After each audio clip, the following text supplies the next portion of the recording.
What's going on? We're back out here at Upper Echelon, but we're not in Scranton anymore, bro. We're in Wilkes-Barre. I'm scared, bro. Nah. Shout out to Wilkes-Barre. Shout out to Upper Echelon for letting us come back here. I'm very excited. We got a special guest. This is the sports podcast. We're gonna talk sports. So we got. My name is Gerard McGrath. I coach AAU basketball for Hoopheads. I coach all age groups from 5-year-olds to 18-year-olds. I'm also a varsity assistant for Riverside Girls. And yeah, that's my coach. Alright, bro, so I like to ask every athlete this. Like, for me, it was video games and my step-pops. What was your introduction to sports? Like, was it your friends? Was you playing ball with your dad? What was it? Introduction to sports, man. I feel like I just always, probably my dad and my mom were always big, like, football fans. That's where it all started with football, to be honest with you, yeah. That was actually my main sport before basketball. I used to be, like, really good at football. I went really far with football. I started, like, both ways my sophomore year. Some things happened that I'm not going to get into. But I love basketball just as much. And, that's kind of that's where my whole, like, it went from football to the basketball life, like, when I was 15, 16. Yeah. That's so cool. I'm glad you had someone like that to push you on to that lifestyle. You did high school sports like football, basketball, track. Was it only like basketball? Or did good question. So I did football up until my sophomore year. I did baseball up until 8th grade. Then basketball. Obviously I did basketball. I did AAU basketball, and then I ran cross country my junior and senior year to get in shape for basketball because I knew we didn't have as good as our team was. We didn't have a deep bench, so I knew I was gonna be playing a lot of minutes. So I sacrificed my summer. And what school was this? I went to Wallenpaupack. Yeah, I went to Wallenpaupack. So I sacrificed part of my summer as much as I worked out and did basketball. I also ran cross country too to really lock in and get in the best possible shape. That's crazy. You was in a weight room too, or you was just doing? Oh yeah, most definitely. Yeah, I was big into weight. I was my sophomore year. I was probably the strongest in my class. I was benching 275, squatting 365 as a 16-year-old. Then, I switched to a different kind of lifting, more explosive stuff, all that kind of stuff. It wasn't the heavy maxes anymore. It was more getting toned, losing weight type of shit. Anyone or anything inspired keep working out and first off, my coaches, I was in a really, really rare situation. So my coaches that coached me in biddy basketball literally coached me all the way until my senior year. So my coach Strong and Smith, they were my biddy coaches, right? And then they became my coach Strong became my middle school coach. Then freshman, it was actually it was one of my dad's best friends. Actually coached me, and he was a teacher at my school coincidentally. That's dope. And then I went into my junior year with my sophomore year with Coach Strong and Smith. Sadly, Coach Strong resigned, but Coach Smith stayed there, and then I had a great coach, Jim McGinnis, take over. And we kept rocking with what we had, and this same group of people. The only person that we added on to our whole group was Gabe Springer. Yeah. He came from Wilkes-Barre my sophomore year, but we were pretty much the same group coming up from kids, man. We were just, with that chemistry, what was high school basketball like, bro? It was the best possible experience. I hear people talking about, I'll never go back to high school, but it's I had such a perfect experience. I was I'll go back. Really? I'd go back to relive it because we were always working in the gym together, working extremely hard. I had great coaches, my best friends, you know what I'm saying? It was just the best possible team. We were the best team in school history, without a doubt. We had the all-time leading scorer. I was an all-star. Gabe was an all-star. We had a great young player in Jack Smith. We had a great player in Jack Smith. Isaiah Santiago could have played college sport. Any sport he played, he ended up playing baseball. He could have played college basketball, soccer, you know what I'm saying? He was just a freak athlete, probably the best defender in the area. It was just an awesome dynamic. We all contributed differently. Elijah was the scorer, you know what I'm saying? Gabe shut down the paint, scored down low. I was top 7 in the area in threes. Jack, when he needed him to step up, he would knock down 3 threes, you know what I'm saying? Isaiah, coast to coast steal. It was just everything just came together. It was hooping. We were just hooping. I'll never forget the game where it was we was playing West Scranton at home, right? I hit 4 threes. Elijah had 5 threes. We held him 5 points at half. Against West Scranton? I think he said West Scranton. Yeah, West Scranton. Yeah, it was kind of I can only imagine being on that team for that game, but you know what I'm saying. But yeah, it was just great times, man. We won the district championship. We lost in the first round of states, but I sometimes think of that as as like a. I would have glad we won, but it would have sucked if we did win because it was canceled the next week because of COVID. You know what I'm saying? Oh, yeah. That was the only part of my senior that sucked. Is like we never got to play at our All-Star game. We never got our jerseys and shit for that. So it was like that was probably the only crappy part about the whole experience. You know what I'm saying? Everything else was like awesome. I want to talk about upcoming high school basketball players. If you will, little at Wilkes-Barre, they won't let Evan play. Have you seen that? You know who Evan is? Evan, yeah, he plays. Yeah, I coached him. I coached him with Hoopheads. They're not letting Evan play. Yeah, no, that's crazy, right? So wow, football or basketball? I don't know. I guess not, bro. Wow, yeah, we was in a situation like that. One of our players, Grant Barrios, where he couldn't play in the playoffs, but he was like our sixth man because he transferred from Delaware Valley his senior year. So yeah, man, that's hard, bro. Yeah, I didn't even know. That's the first day. I just gave me like a Woj bomb in the middle of a podcast. Yeah. That's crazy. They've been Evans really my guy. Like I had the opportunity. I've played with him. Actually, I played in a 20U tournament with Hoopheads out in Florida. So I played with him. I've coached him.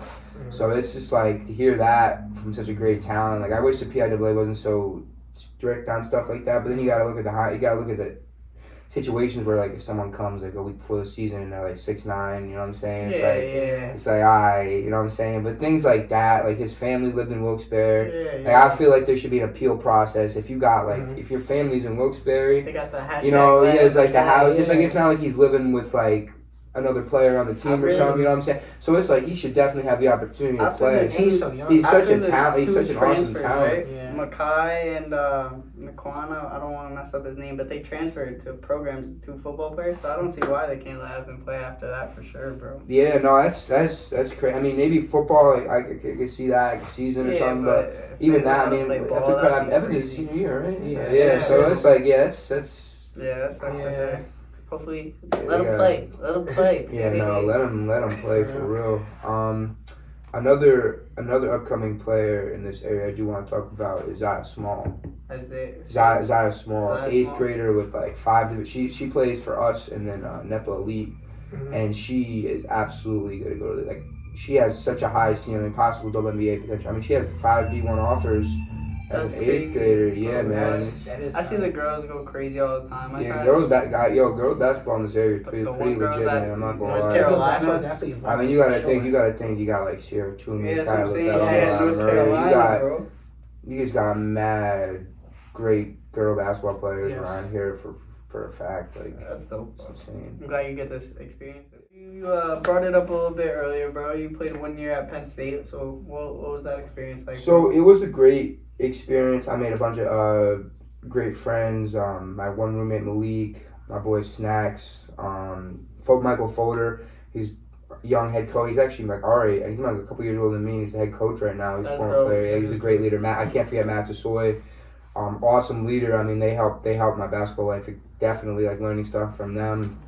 You know, it transitioned to coaching here, but overall experience, I only got to play I think 9 games because it was like COVID. Yeah, you know, COVID. The back end of my athletic career, COVID really kind of like put a damper on things. You know what I'm saying? Because in that circumstance, everything was like, all right, what's going on with the future right now? So I kind of joined the military and stuff like that. So it was help pay for my school. I always wanted to serve. So it was kind of like a transition because it was like, it's so much uncertainty in the world, like money wise and shit. I was kind of wanted to lock in. Yeah. So I didn't get behind because I mean, as much as I love basketball, I feel like I wasn't at a point where I wanted to go in debt to play. But you know what I'm saying? That's why I ultimately didn't go to didn't go to those private schools to pay like $30-40 grand a year. Yeah. You know what I'm saying? Like as much as I love basketball, it's like I can play competitive pickup. I can coach. I can still do things in basketball. I officiate. I could do all kinds of the business side of basketball. That's why I'm going to school. There's so much in basketball that I could do, not playing. So a lot of lose money doing it. Yeah, for sure. But I mean, I trust me. I definitely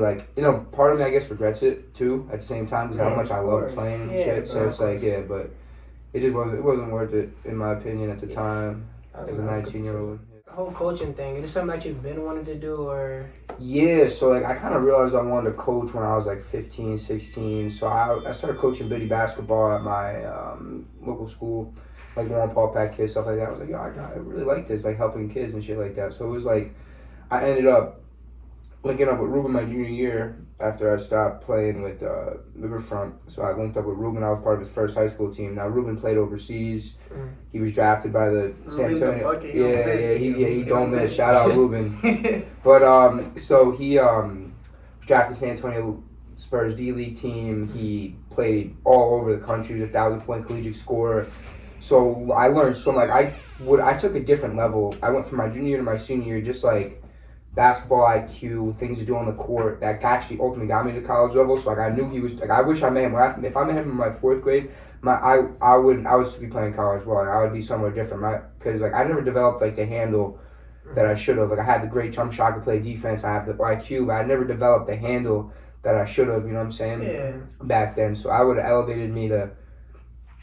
Only know where Big I would. jump. Yeah, big, huge jump. So I just loved what he preached. I just believed in everything he preached. And then it was like a year after I played college ball, I got back from basic training and everything like that. And Ruben hits me up. He's like, "Yo, you want to be the first coaching hire?" And I was just like, "Yeah, no doubt." And now I'm 2 years in. I've coached tons of teams. I coached the freshman team. You guys travel for these? We've traveled to Florida, Boston, Philly. We go to Philly a lot. All Maryland was cool. Excuse me. So we go like all over the place, and it's just like a lot of fun. And like the freshman group I coach, like so many great players. We got like Ben, like so many couple upcoming players from Abington. We got Ben Reese, Charlie. This kid we called the Beast. He's like 6'3", 6'4", like a big project guy. He's gonna be something. We got my boy Jagger, Aiden, like we got Chris, like this whole group. We got Cam, like I don't want to forget nobody. Colin, can't forget Colin McMullen. Like, those are really like that's like really like my first group. You know what I'm saying, with my outside of seventh group, but like coaching them last year and this year, just seeing how hard they work, how much better they get. It's just freaking like. Also, Nate, my boy Nate from West, can't forget him. Like, you know what I'm saying? I definitely forgot one of them. Jack. So, like, it's like. What do you like most about coaching?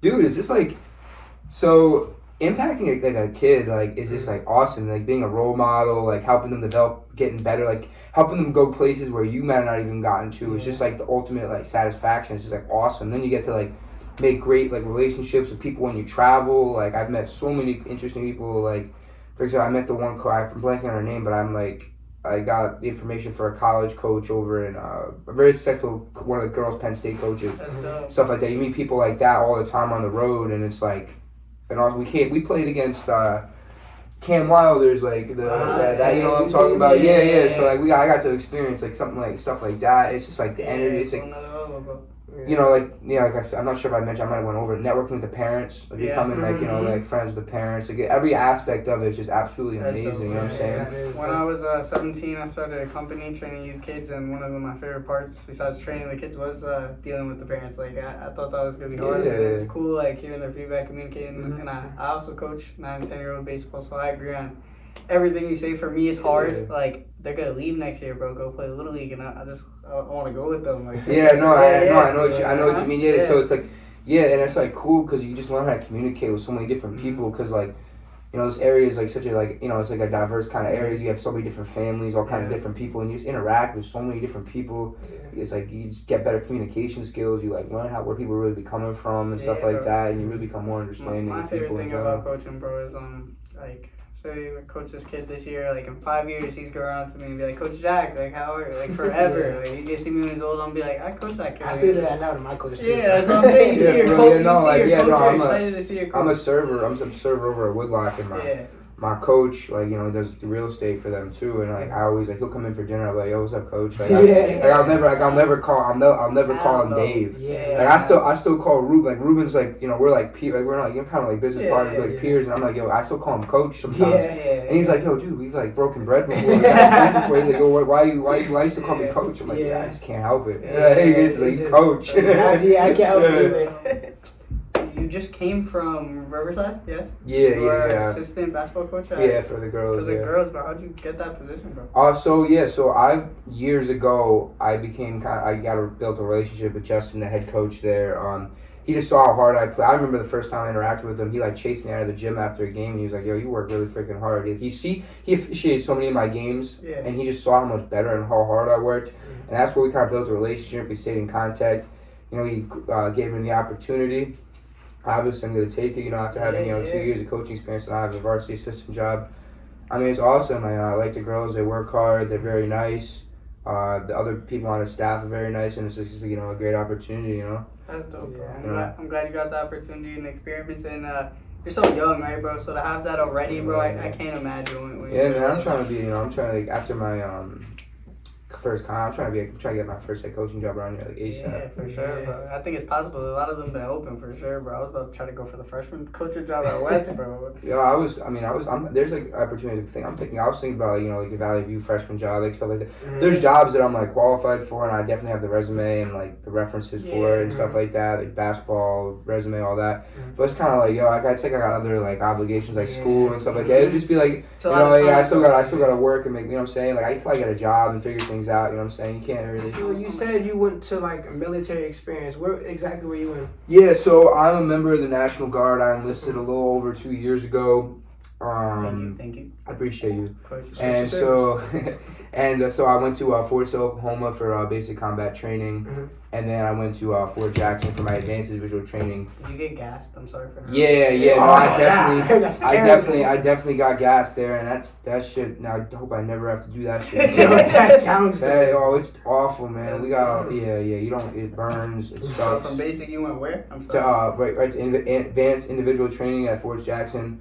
That was for my MOS that I learned. So I'm a 42 Alpha Human Resource Specialist. So we're trained to fight and kill first. You know what I'm saying? Shoot or all that stuff, and then the second thing is you learn a job. So the job I chose was Human Resource Specialist. I'm a communications major. I'm a business administration major. So I wanted to pick an MOS that'll benefit me in the civilian side when I'm not in the Army no more. Yeah. And it's been really rewarding. I got a great group of people that I work with in my section. That's dope, bro. That's That's inside. Shout out Sergeant First Class Brodowski, my guy. But it's actually one of my childhood best friends in my section too, which is small world, lucky as shit, and it's just an awesome. That's crazy. Awesome experience, man. It's just so awesome. Hey, bro. So my last question is, I ask every athlete that's gonna come in here, advice for young athletes, and I also want to ask you advice for anyone that wants to become a coach. So the best advice that I could give a young athlete is silence the haters. Really, I know it sounds cliche, but silence the haters. If you want to go do something, don't tell someone you can't do it, because if you work extremely hard, you can achieve something. There was people that told me I would do nothing in life with basketball, and I just said screw them, and I did exactly that. I proved them wrong.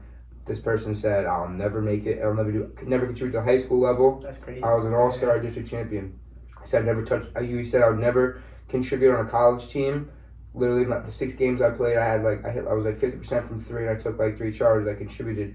Now I coach basketball. I want to get in the business side of basketball. So it's kind of one of those things. It's never ever let someone discourage you, and just keep going for it. If you have a coach that discourages you, just keep working hard. Don't let that ruin your experience. You know what I'm saying? It goes to life too, not even just sports. To life. For sure. And now